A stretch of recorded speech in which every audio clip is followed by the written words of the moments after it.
Hi, this is Mike with AskTractorMike.com. Had a question today from Rich, and Rich and I have worked on another issue, and he says, I recently bought an older Ford as an extra tractor, and he was just going to use it for the PTO, but he really likes it and would like to have it completely restored. Can you recommend someone close to Hampton, Virginia or Eastern North Carolina that performs service? I look forward to your advice. I don't know anybody in that area, Rich. That's a little, I know a lot of people, but nobody in that area.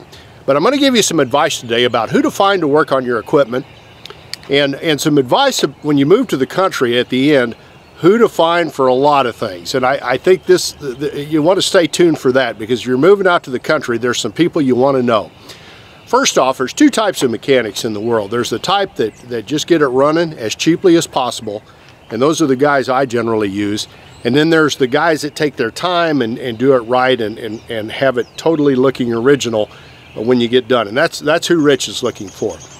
Well, if I were looking for someone to restore a tractor, I'd probably start an older Ford tractor at the local New Holland dealership. I'd call their service manager and say, do you know anybody that really fixes stuff and restores it and fixes it right? I don't think you're going to want to take it to a dealership. They have a high shop labor rate. It would cost a lot of money to completely restore a tractor. Unless that's something they just wanted to do, have it for parades and maybe on display at their open house. And my guess is you're not going to find anybody like that. So the dealership is out, but they may know somebody. They may have a tech back in the back of the service department that does that on weekends or something. And a lot of dealerships frown on moonlighting, but maybe they know somebody. The second place I'd go if I was wanting it fixed right was the Google My Local Antique Tractor Club. Because there's a lot of people that are really into older tractors, and in our area it's the Ozark Steam Engine Association, and they have a big show every year.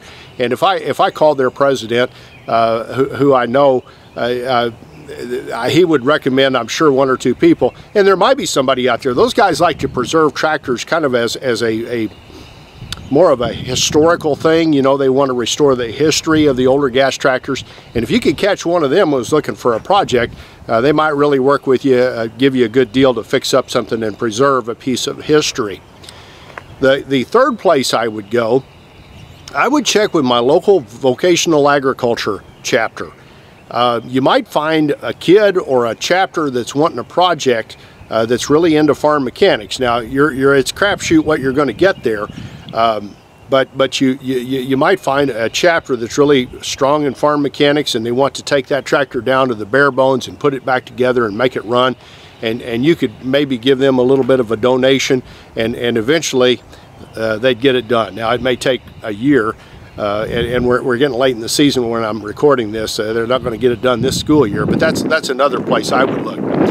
But one place that we all, if you're moving out to the country or moving to a new area, there's one place I highly recommend you go for really good information. When you move out to the country, you need to know a good electrician, you need to know a heating and air person.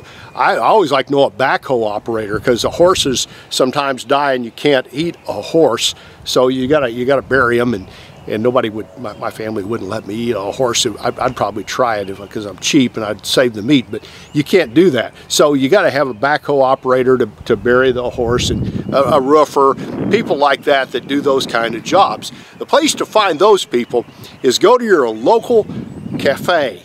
And it's not the fancy place, it's not the chain place, it's the locally owned cafe.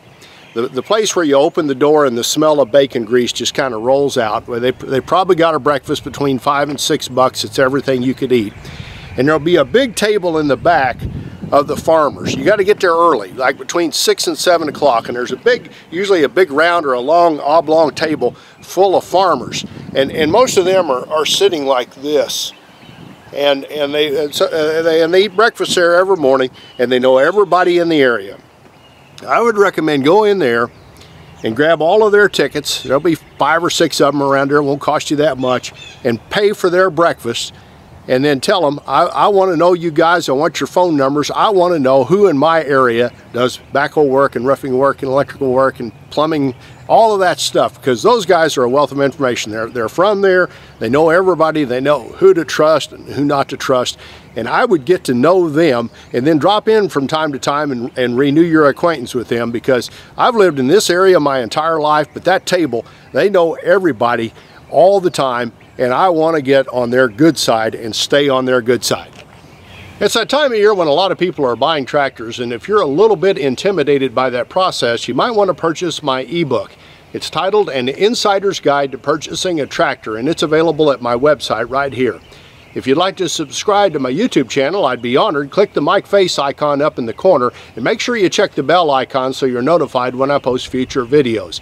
And finally, here's a video I did a few years ago. If you're taking delivery of a new tractor, watch this video, because it'll show you some things to check when you take delivery. Thanks for watching.